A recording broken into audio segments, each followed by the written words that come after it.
Добро утро! Осъмнахме с сняг, какъвто не сме виждали от години. И съответно, май няма да се ходи на село тази седмица, ама сега ще направим нещо друго.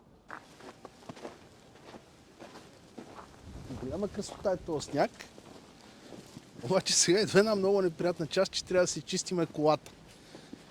Защото казаха, че около 25-30 и повече даже сантиметър сняг е паднал тази нощ. Сега трябва да го бутнем. Гледай, виж. Бени, какво става тук. Аз някъде имам ръкавици с колата. А при нас по-неприятното е, че имаме да чистим една-две коли. Защото в петък си взехме още една. По-стара, почти без пари и доста по-голяма. И с много повече сняг. Гледай, помни какъв такова. Що избра толкова дълго? Какъв покрив. Ужас. Сега ще да изчистим едната и ще се хващаме да чистиме другата. Много красиво. Много. Да почваме. Почваме.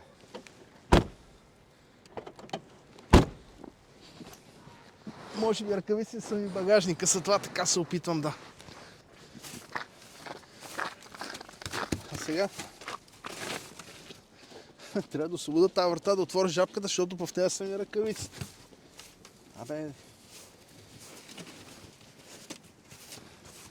Белята си хвана.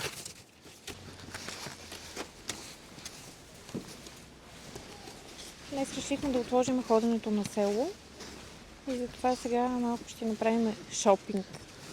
Малко по магазините трябва да се купат някои неща за новопридобитата кола. Добре, че не каза новата кола. Да, щях. За Но една не е бройка. нова. За селската кола ще си купим някои неща. Какво беше? Има нужда от служарогасител, аптечка трябва да се купи.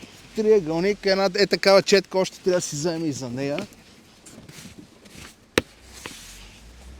И ще се поразходим малко насам.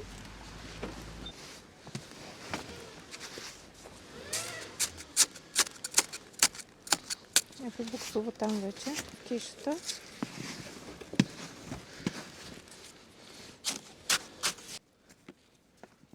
Всичко хубаво, нали? Гледката е романтична. Студеното някакси ще го преживееме. Има много паднали клони по София.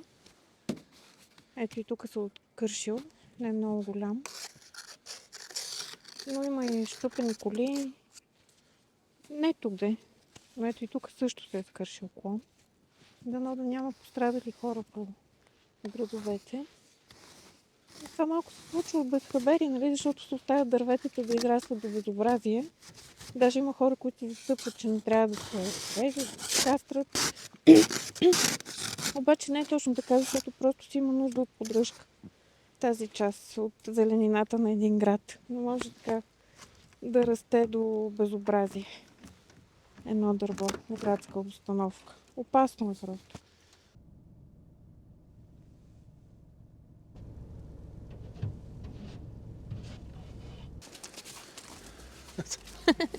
Къде е ентусиазма? Какво става? Втората, няма го ентусиазма никакъв. Айде сега. Това в петък я взехме, днеска е неделя. Това е типичната кола, дето разправят карала и една баба. Значи колата е на много малко километри, на 90 хиляди е минала. И сега тук един капан има. Не е карала последните 4 години тази женица. Съответно, като не се кара една кола 4 години, се почват едни проблемчета с нея. Например, спирачната е блокирала. Трябва през седмица да сваля задните гуми да видя как мога да освобода това. Вероятно ще трябва да смена накладки, масло задължително. Ама от това некаране проблеми с спирачната система. Има дискове са страшно ръждясали. Значи ужас спира за момента. Това ще го оправя. Просто е на малко километри. Бая големичка. И има много хубав багажник, има огромен. лайстина покрива, да. което е супер готино, защото имам такива напречни пръчици. Вече някои неща няма да се чудиме как да си ги транспортираме до село. Ма това не е най-голямата мъка. Значи Реното малко, ето го, отзад, Реното малко и сега трябва примерно да кача 5 турби цимент за нещо. Толкова багажниче има мъничко. Обаче Реното ново, нали? То не е ново на 4 години, ама го купихме от магазина и малко не ни се катери цимент и тухли и такова. И затова ни трябваше една така кола. Ефтина. Я да видя дали ще мога да отворя багажника.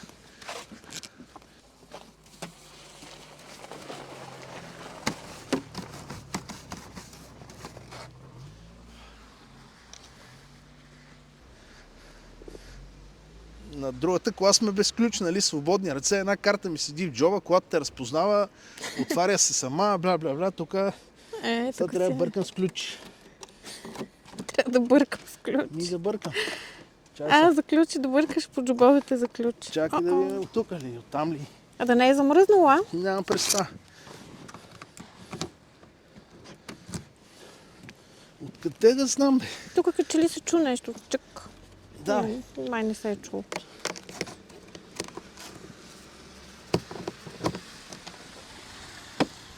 Бе. Ще изучиме, няма страшно. Как бе, отвори се вчера. Аз мислех, че сега. Не, сега не ще.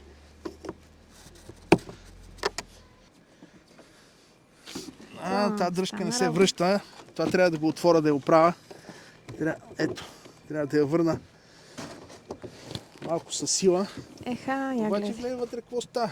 Направо Да, разкош. като пусна седалките и могат и дъски да се качват. И отгоре тухлите и готово. Его сега големи зор ми беше с тези колчета за ограда, които са по 2,50 в Реното, не мога да ги кача. Тук спокойно мога да ги качим, дори отгоре на това. Сега обаче трябва да купиме, защото видях тук, че има само крик и ключ и резервна гума. И сега ще ходим да купиме такова аптечка пожарогасител, триъгълник. Тук няма нищо.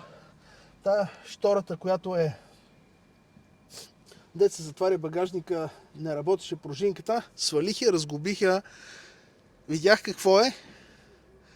Въобще си намерил хоби за цяла зима почти. Да се надявам, че за една седмица, две, колата ще е като нова.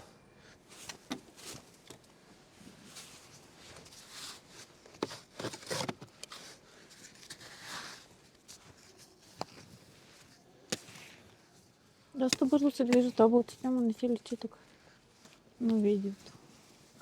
Ето го и вятъра, дето ни го обещаха. Студеничко си. И да отидем сега до... Ама, значи в метро има такива аптечка пожарогасител комплектчета с триъгълник. Да, там при гумите съм виждала, че... Има със сигурност. Да се чуя дали в Джамбопа не са по-ефтини да отидем до там. Със сигурност, ама там да не са някакви смотани, не знам. Откъде да знам? Защо па да са смотани? Къде да знам? В метро па не сме ходили отдавна. Ами те са близо едно до друго. Да знам, да. Айде. Пък аз много обичам в Джамбо там да си рова по чиниите и чаши. Улиците, да ви кажа, горе-долу са поразчистени и всичко изглежда нормално и окей. Да. Да. Чакай само да тръгнем ние тогава ще Малко стане се ясно. изказах предварително. Искаш ли първо да минем тук през Кауфланд да вземем хапчетата на баща ми? Да съм сигурна, че сме ги купили. Да не изпусна пак някои срокове, че докторката много ми се кара. Пак ли ме разбрахте? А там не е спирал тока на село, ти се чувстваш така с майка ти? Не е спирал тока, всичко е нормално. Само, че ми каза, че шосето не е изчистено. До къщата, до градината всъщност не е изчистено, долу до училището се чисти. Въобще да не идвате, да. Да, така ни каза. Стойте се, вика и си пиете кафе. Те си имат всичко за ядене, защото тя как ще слезе да пазарува долу? Имат си, да, нали, миналия път в събота ли, кога беше ли, в неделя им закарахме доста неща. Обаче сега поръча за всеки случай да им вземем едно стекче брашно, едно стекче ориз, едно стекче не знам си какво, олио. Другата седмица ще е доста по-долу. Да. Тя е решила да си попълни запасите, майка ми. Така и трябва, защото е в такива ситуации. Аз казах ли ти, че е паднала лозницата? Там отпред пред гаража, да, срутило се скелето и ще трябва да се погрижим, да. Много бързо е натрупало и докато се усетят да го позачистват и крахнало. Крашнало. Ще изправяме скеле. Аз си казах на майка ми нищо да не пипат. Защото той баща ми е с херния и възрастни хора да не се занимават. С херния, ама той си такова. Никой не мога го спре. Не. Като реши нещо. Той даже се сърди, като му кажем, не го пипай това, тежко е, ужас. Не му харесва това. Затова ние си мълчиме, просто и гледаме бързо да свършиме нещата преди него. Ето ги тук тези работи, бе. Това е само жилетка, аз не знам дали имам жилетка, да ти кажа честно. На ето този комплект ми трябва аптечка, пожарогасител, триъгълник. Всичко има. В това има аптечката, не знам дали е заредена. Колко струва? 40 лева, да. Да, я го служи това.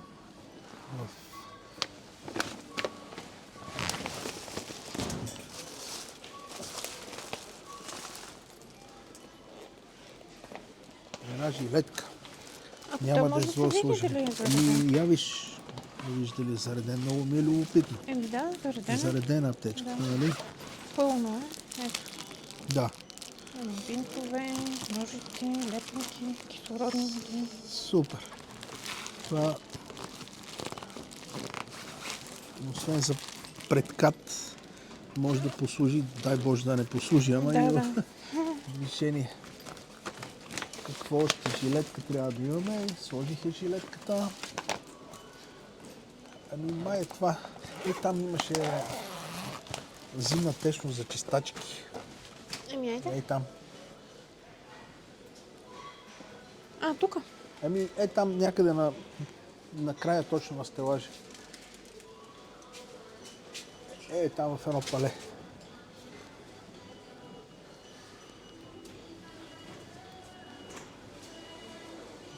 4,99. Служи една така, че аз не знам каква течност има в момента. 3 литра, чудесно.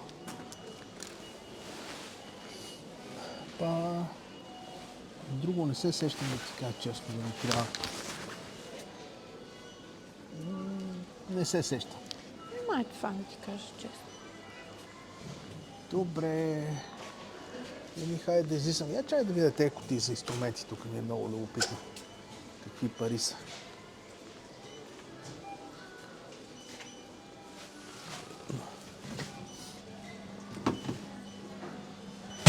Те с капак.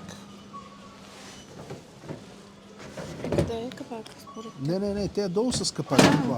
Добре, да кутии няма да купувам от тук. Дай да излизаме. Вериги са няма да взимам. Ключ за гумите имам. И да се махаме, а? Айде.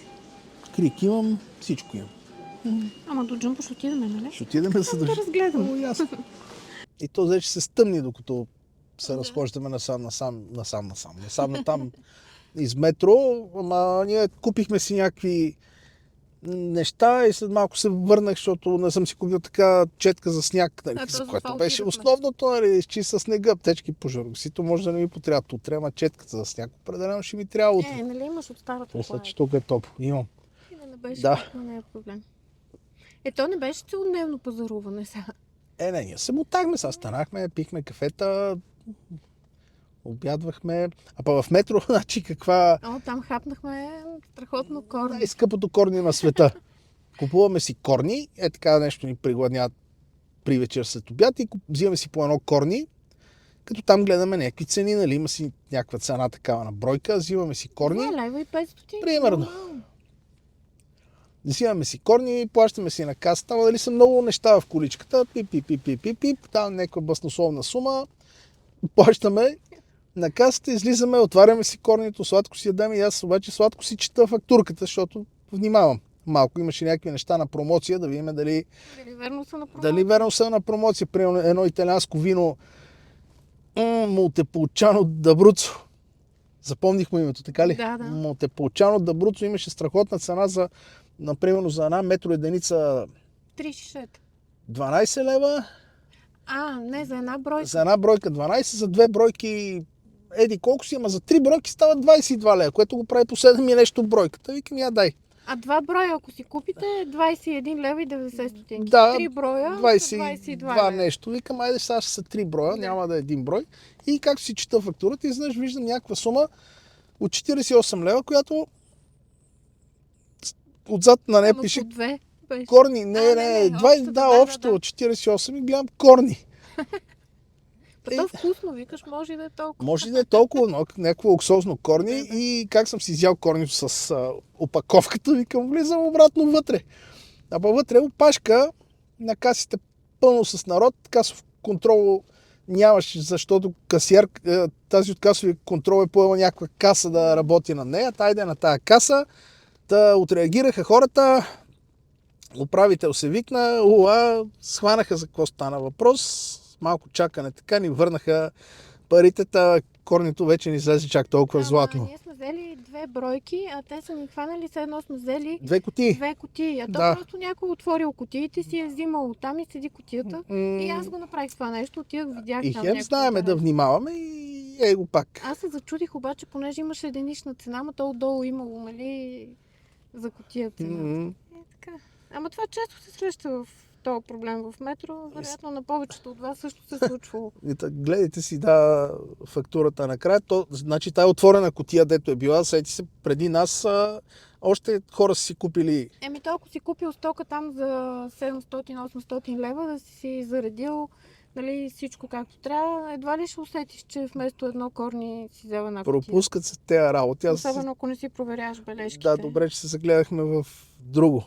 То на мен беше интересно и за едни бутчета, ма ние проверихме дали е такава цената, колкото пишеш. Не, защото се захваснахме по скъпото най-интересното корни. беше и за виното и затова разгледахме бележката. Обикновено нито аз, нито ти гледаме бележки. Да, трябва. С това се занимавахме днес, защото не отидахме на село, ама другата седмица вече започваме там да си пачкаме. Дано успея през тази седмица да оправя колата, да смена масло и филтри и така нататък, накладките да смена и да видя ръчната там да раздвижа какво ще мога да направя сам, и който не мога в сервис. И вече от следващата седмица вече е топло и сме си на село. Да. Дано. Не знам колко си сигурен, че ще е топло. Чакай да видим. Аз малко поизмръзнах днес. Като вакарелски спирач, нали имаше такъв лав някакъв? Хубаво, така си прекарваме ние деня, или поне половината ден, когато не сме на село. Това беше от нас за днес. Ако ви харесва. Ако видеото ви е харесало, дайте палец нагоре, абонирайте се за нас, споделете с приятели. И до нови срещи! До нови срещи!